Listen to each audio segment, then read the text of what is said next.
那在末日，社会的现象，第一个是不法的事增多了。那我们就要晓得为什么会增多？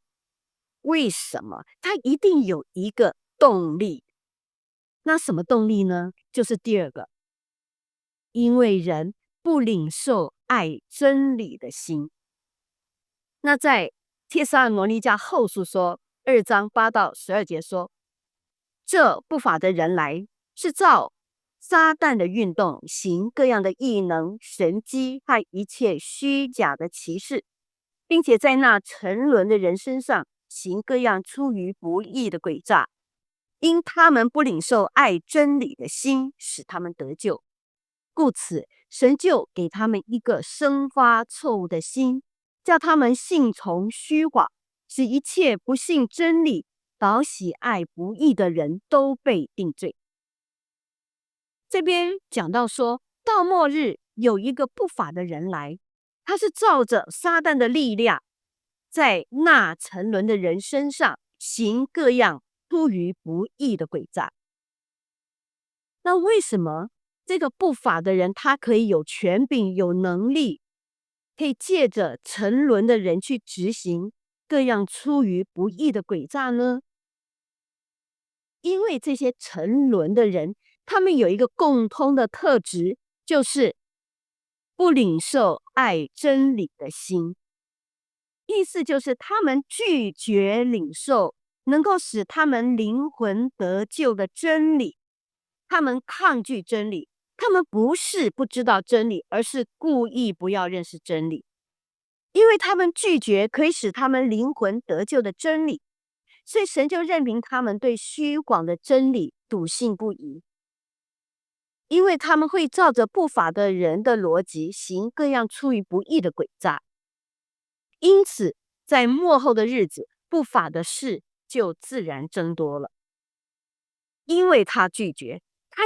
真实的真理，所以虚谎的真理进来。虚谎的真理进来，它就自然就成为了撒旦可以利用的一个躯体、一个人、一个行为，然后就产生了这个社会的现象。那有一句成语说人心不古，指的就是人性的善良已经一代不如一代。现代人真诚的内心已经远远不及过去古人的美德了。那当我们看见现在社会的邪恶、道德的沦丧已经成为普世价值观的时候，我们真的要为我们的下一代来担忧，因为他们将要面临的世代，其实是比我们这个世代还要更困难。为什么？因为人心不古，因为一代一代下来，整个的社会价值观已经完全的跟圣经走向相反的方向。因为撒旦他知道他的日子不多了，所以他会愤愤的下到地上来，他会扰乱神所赐给人的里面最良善纯真的那一个受造。所以我们呢，要求神保守我们下一代的心思意念，保守他们能够持守一颗爱真理的心，不要任凭他们追随撒旦的行事逻辑，以至于成为不信真理到喜爱不义的人。因为这样子的人，神说的是要面对神的审判的。所以我们在养育我们下一代的时候，不论是肉身的父母或者属灵的父母，我们眼睛所看见的不是今天他的能力如何，他的信仰如何，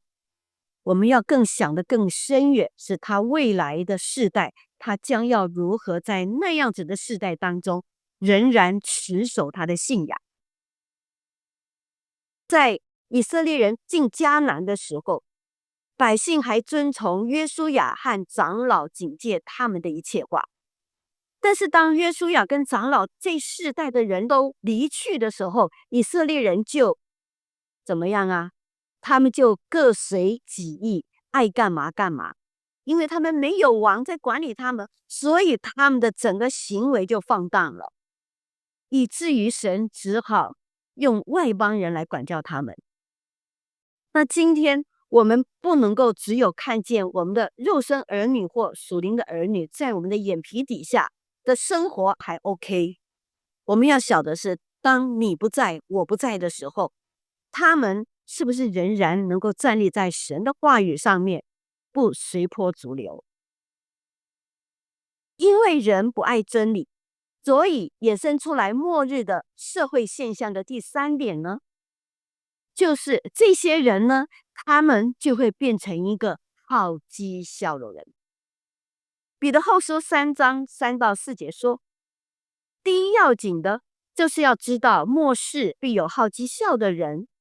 他们会随从自己的私欲出来讥笑说，主要降临的应许在哪里呢？因为从列祖睡了以来，万物与起初创造的时候一样啊。这什么意思呢？就是这些喜欢讥笑、喜欢讽刺的人，用今天的话叫做酸民，专门来挖苦别人的人。当你告诉他可以使他们灵魂得救的真理，或者你告诉他们末日必有的灾难，耶稣必要降临审判的这些真理，使得他们可以灵魂得救的这些真理的时候，他们拒绝领受这样子的真理。所以你告诉他们这些圣经的对末日的预言，他们就会说，有吗？主要降临的应许在哪里呢？你看看现在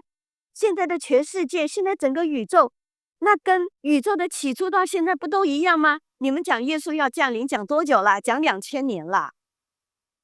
有改变吗？没有啊。所以这些人他们会去讥笑你们这些相信圣经的预言，相信末日的灾难，相信必有审判的这些人，他们是讥笑相信圣经警告警醒度日的基督徒。你们是脑袋有问题，你们是盲从，你们就是没有知识的，你们已经被骗了，还以为自己是高人一等，以为自己是清新脱俗的。那也因为他们不信，并且他们嘲讽基督徒所传警戒的话，所以在犹大书1章18节说，末世必有好讥笑的人，随从自己不敬虔的私欲而行。也就是有这样子态度，讽刺末日，讽刺审判，讽刺耶稣会再来的这些人，他们会用更偏激的行为来证明没有审判，他们会用更肉体的行为来证明他们不相信末日。他为了要证明你是错的，所以我要更放荡我自己，我要更用偏激的行为来证明我就是不相信神，我就是不相信会有末日，我就是要来证明你说的是错的。你看吧，我受什么样灾难啦？你看吧，我过得还是比你好。那什么样的人喜欢来讽刺别人呢？保罗说，这就是那些引人结党、属乎血气、没有圣灵的人。所以这类好讥笑的人呢，他们会喜欢结党，也就是告诉这个告诉那个，拉更多的人，拉帮结派，跟他一起行悖逆的事，拉帮结派来做更堕落的事，好让那些传福音真理的人就越来越被排挤，越来越被孤立，因为他必须证明你们有问题，我们才是对的。既然这些不相信末日、不相信审判的这个社会的模式，它自然就会发展到只顾肉体享受的一个社会的现象，是什么呢？